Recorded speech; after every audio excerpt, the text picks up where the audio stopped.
We are back at Kulturhuset in Tromsø for another round of Filmprat. My name is Karsten Meinich. I'm the editor at Montage magazine, and I'm here today with Quebecois director Philippe Lesage from Canada. Welcome to Tromsø. Thank you. Your new film Genesis, it screens at the festival this year, but earlier you also screened another film here in 2012, is that correct? I think 15. 2015? Yeah, but I wasn't there. I was not invited that time. So your first time here? Yeah. And I asked you before we started that, have you been to Norway before? Then you told us that you actually went to film school in Denmark. So you have a connection to the Scandinavian culture. Culture. Yeah, absolutely. I've been a student in the film school in Denmark, in Ebeltoft. And then I came back as a teacher 10 years after to teach documentary filmmaking, because that's how I started also to do films, was by doing documentaries. Right. But we'll focus mostly on your new film, Genesis. And it has already screened a couple of times at the festival. You did a Q&A last night with a lot of enthusiastic questions from the audience. Yeah. And we'll dig into some of the elements that I found really interesting to talk about. But to get started, it feels like we have to present a little bit about the theme and the characters here. So it's a love story, or more than one love stories, actually. And it's a look at young love. It lies in the title, Genesis. And we meet these characters that kind of, in two parallel stories, move slowly sort of towards each other. Could you tell us a little bit about the setup and the inspiration for this film? Yeah, it's because my first film is because there's a connection between the two films.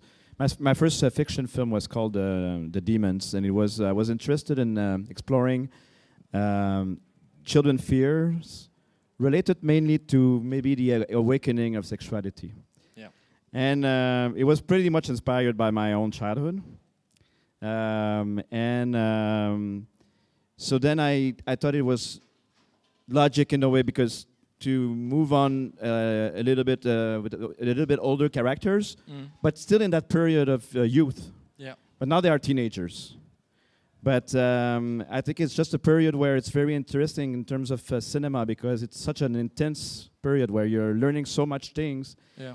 And in a year in the life of a teenager, or a year in the life of a child, is the equivalent of maybe 5 years of an adult, or 10 years when you have like a very stable life, I think. Yeah. Because the intensity is so that's so rich, that's so interesting, and you're so also, you don't know yourself.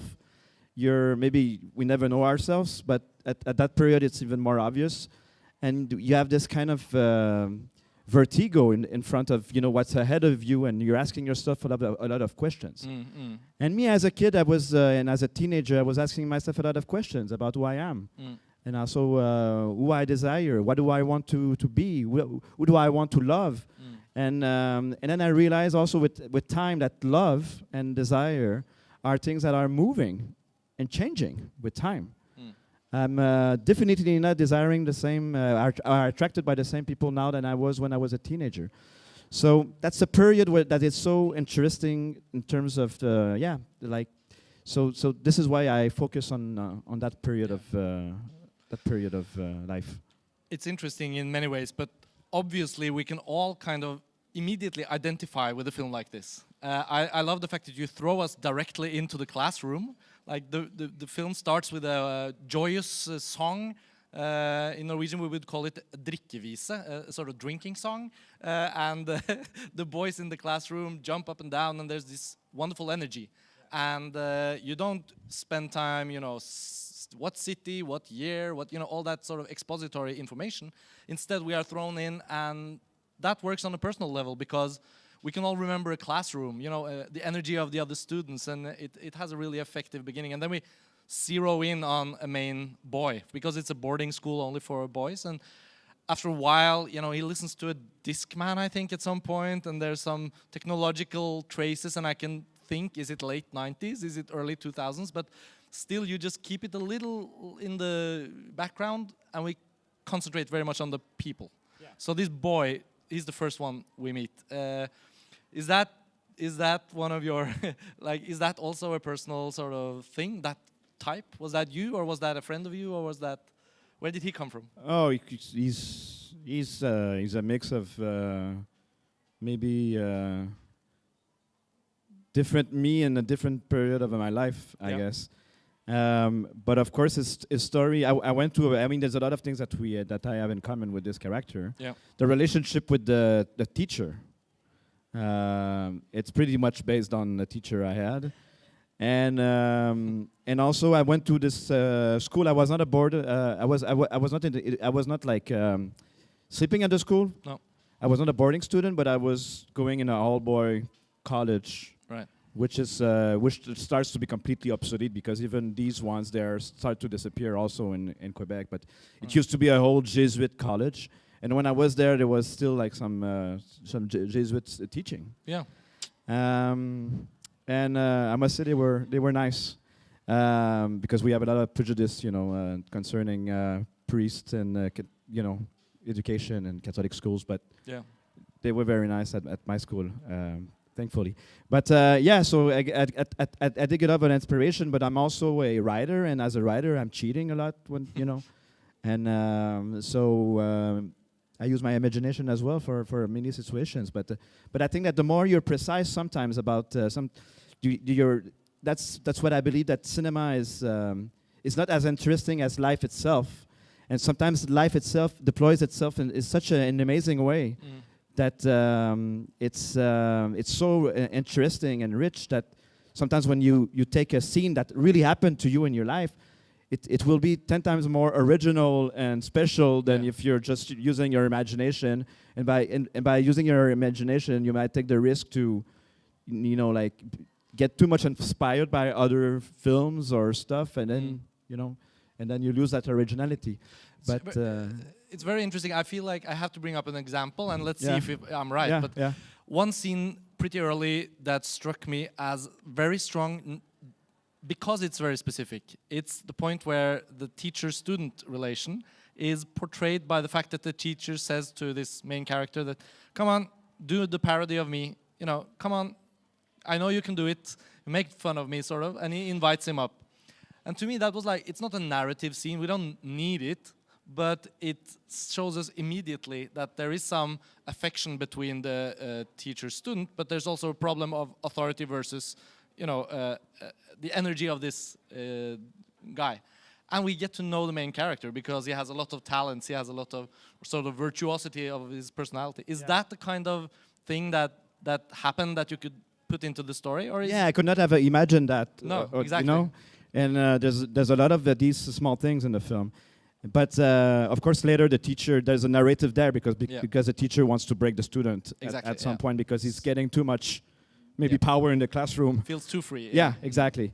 And so it's more easy when you're writing and it's when you're using the raw material from the life. I think it's always more interesting.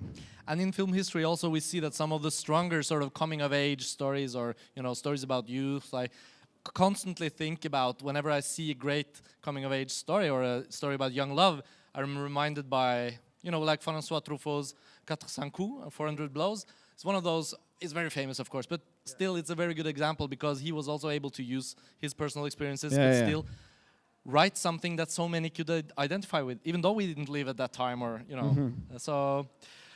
But it gives a unique texture to storytelling. Exactly. I think. Exactly. But there's another main character in your film, and last night Kalim Abtab, the critic, he asked you that the girl that we also get to know in a parallel story, we start wondering: is this going to be the love of the boy's life? Are they going to meet? And then they don't meet as we expect it to be. Could you tell us a little bit about her and where that storyline sort of came from? Well, that's pretty much based on stories that there's maybe 2 or 3 people in that character that and it's mainly very close friend of mine, and one she's actually my ex-girlfriend, and other people that I got to know. And I've been having this story in, hidden somewhere in my shelf for a long time. And her story, actually. It was part of an old screenplay that was never, made.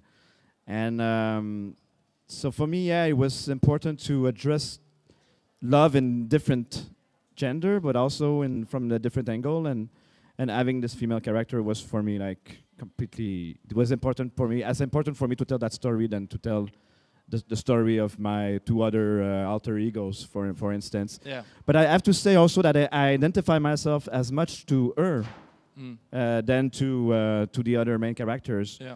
She's in a period of her life where she's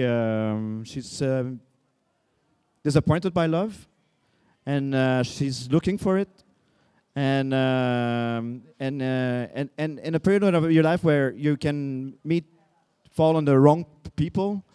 And you're even if the people, they are kind of disappointing, or they don't I don't know, they say don't come, and you want to go there anyway, or they give you they fix a date with you and they don't show up, and then you want to leave that relationship and never see this person again. And then the next day they call you, and then on the way to the date, you're always you already forgave them everything, you know. Yeah. So that's what I call like this kind of terrible moments of when you're in the search of something. Yeah. And then you try, and then sometimes it's working, sometimes it's not working. Yeah.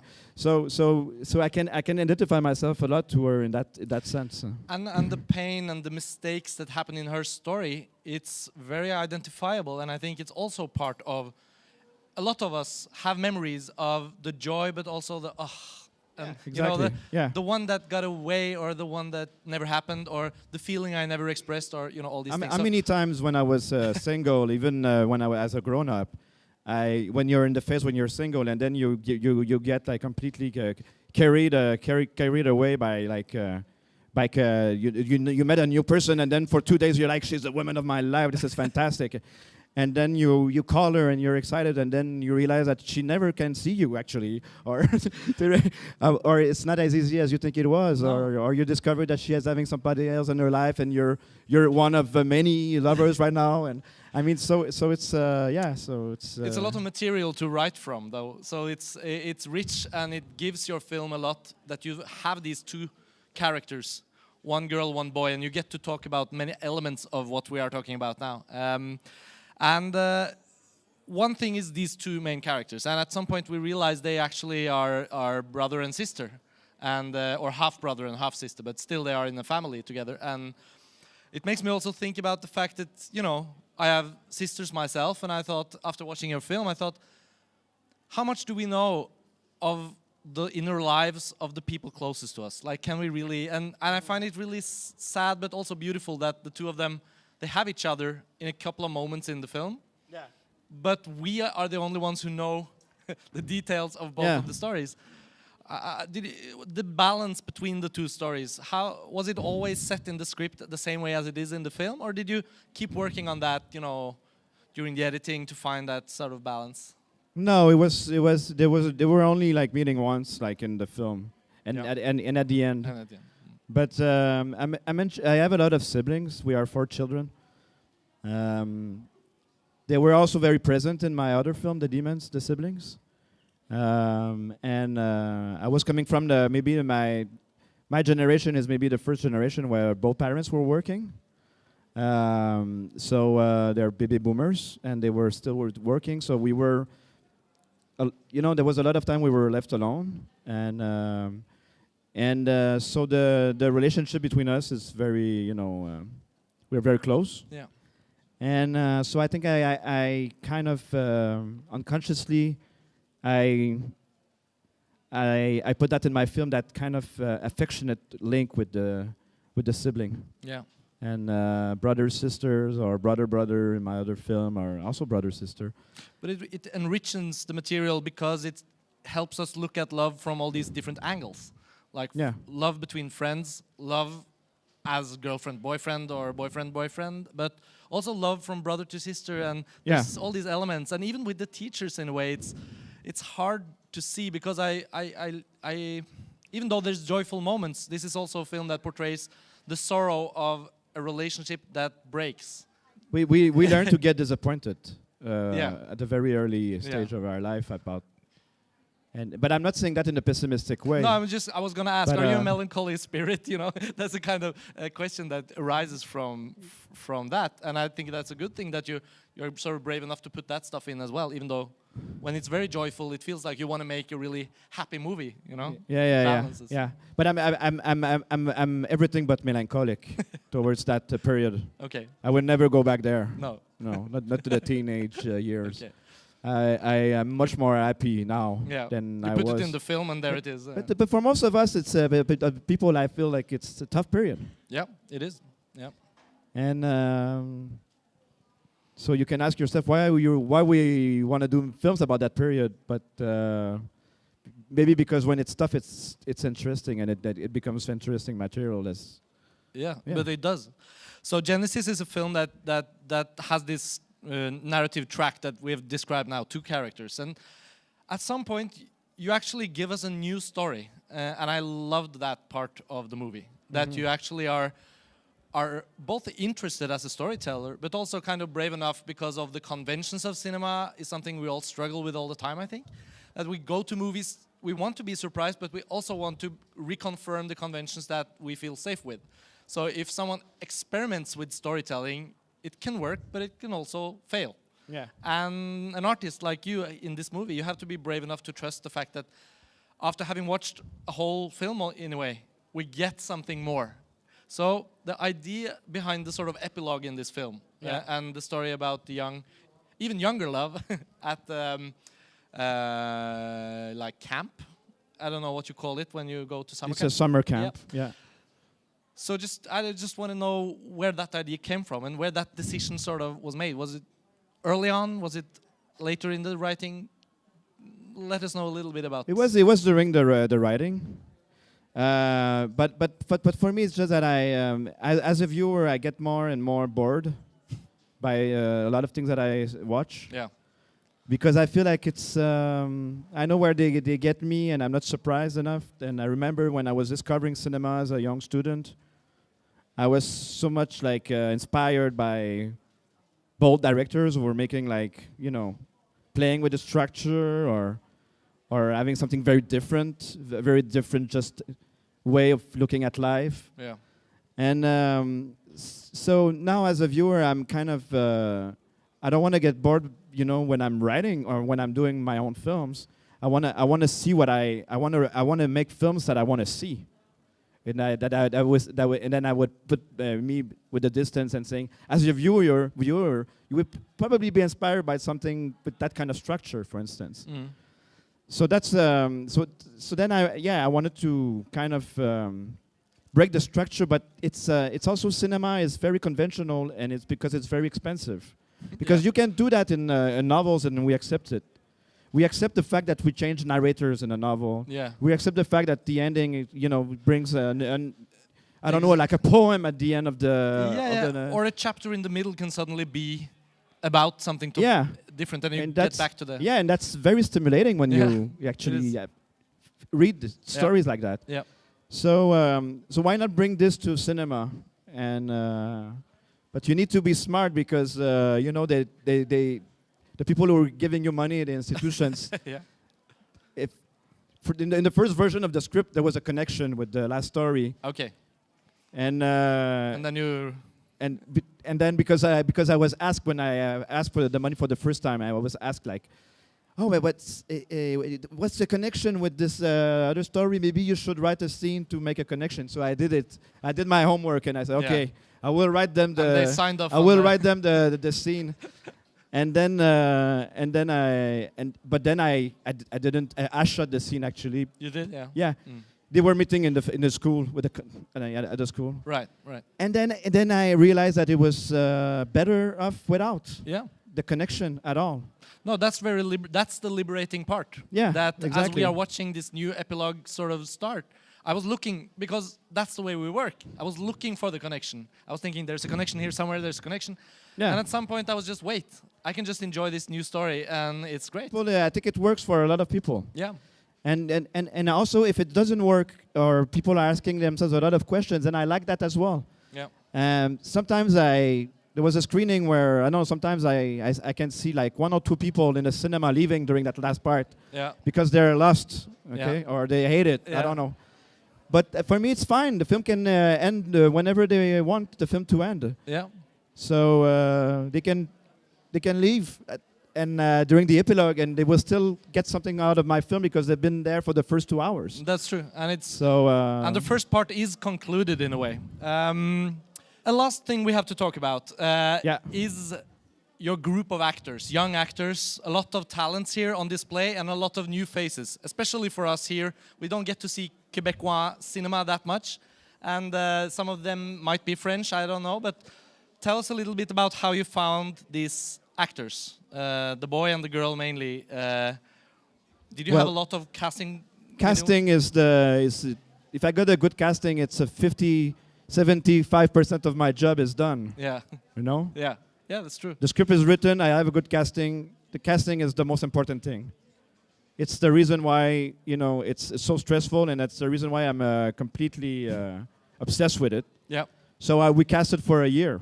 Yeah. That long, yeah. And because it was young characters and young actors, then it's more easy to find new faces and new pearls that you want to find. Yeah. There must be very like amazing actors that are 50 years old, hidden somewhere, and they never acted. Yeah. But it's more difficult to find. Yeah. So and then so it was a long process, and it's also like complicated sometimes because you find a proper person, then the person decides to do something else. Go on a summer holiday with the family instead of playing in a feature film. Yeah. It happened. They might regret it later. It happened. Okay. It's crazy, but it happened. Oh, yeah. But and then you have to, it's I was looking for people also when I cast. I look for people who are looking like the characters. Exactly. And because who can play a sensitive and imaginative with a little bit of anxiety a kid, then an anxious and sensitive and a kid. Yeah. So I'm trying to find people that I can see that they have something in common somewhere in my intuition with the characters. And for Guillaume, the main character, the boy, I only know him from the film, so I could never talk from the script, but he has a certain way of being that you can't, or could you write it? I don't know if you could write it. It seems like he gives something unspecified, a charisma or something that just... Yeah. But Theodore, he's an amazing actor. Yeah. And he actually, we worked a lot on the character too. There's things that are a bit taking from Theodore himself, of course. But it's in that case, there's a composition thing. Yeah. I think he composed the character, and he, because in many ways he's also Guillaume is very different from him. Yeah. It's not the same energy at all if you meet... so he really plays a character. He doesn't have the same energy in the real life than this Guillaume, which is fantastic, which proves that this guy is completely amazing. Yeah, and the girl is also fantastic. She was in a French film called Ava, yes. Am I right? And I remembered her.